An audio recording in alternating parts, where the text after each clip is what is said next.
భారత క్రైస్తవులైన మనకు ఈరోజు చాలా సంతోషకరమైనటువంటి ఒక రోజు, చాలా ఆనందకరమైనటువంటి ఒక సుదినము. పునీత ఆరో పౌల్ పోప గారు పునీత తోమా గారిని భారతమునకున్నటువంటి అపోస్తలుడిగా ప్రకటించారు. జూలై 3వ తేదీ 72వ శతాబ్దంలో చిన్నమలలో క్రూరమైనటువంటి విధముగా చంపబడి యేసుప్రభుని కోసము హతసాక్షిగా మారినటువంటి తోమా.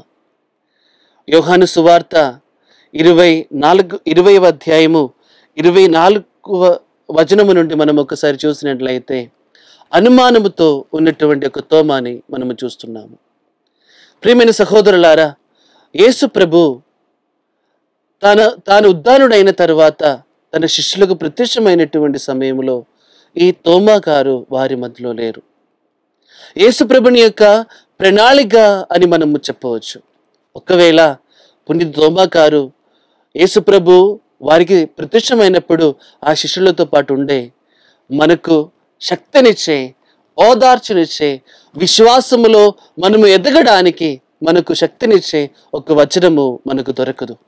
ఆయన ఈ విధముగా అంటున్నారు, నా ప్రభు, నా దేవ. యోహాను సువార్త 20వ అధ్యాయము 28వ వచనం. ప్రియమైన సహోదరులారా, నా ప్రభు, నా దేవ అంటూ యేసు ప్రభుని కోసము తన జీవితమును త్యాగము చేసినటువంటి తోమా గారు, ఆయన యొక్క బిడ్డలుగా, ఆయనకు అనుచరులుగా ఉన్నటువంటి మనము కూడా యేసు ప్రభుని కోసము హతసాక్షిగా మారడానికి పిలువబడినటువంటి వారు. ఈరోజు మనము ప్రత్యేక విధముగా మనము ఆత్మ పరిశీలన చేసుకుందాం.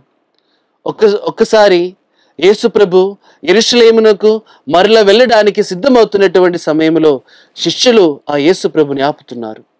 వారు మిమ్మల్ని చంపడానికి ఎదురు చూస్తున్నారు అని చెప్పినప్పుడు తోమా గారు ధైర్యముతో మనతో మాట్లాడారు, ఇదిగో మనము కూడా ఆయనతో పాటు వెళ్దాం, మనము కూడా ఆయనతో పాటు చనిపోదాం.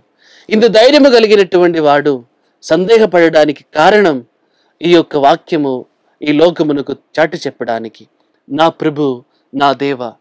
క్రైస్తవ విశ్వాసం ఈ 2 మాటలలో ఇమిడి ఉన్నవి. మనము కూడా చెబుతాం, నా ప్రభు, నా దేవ.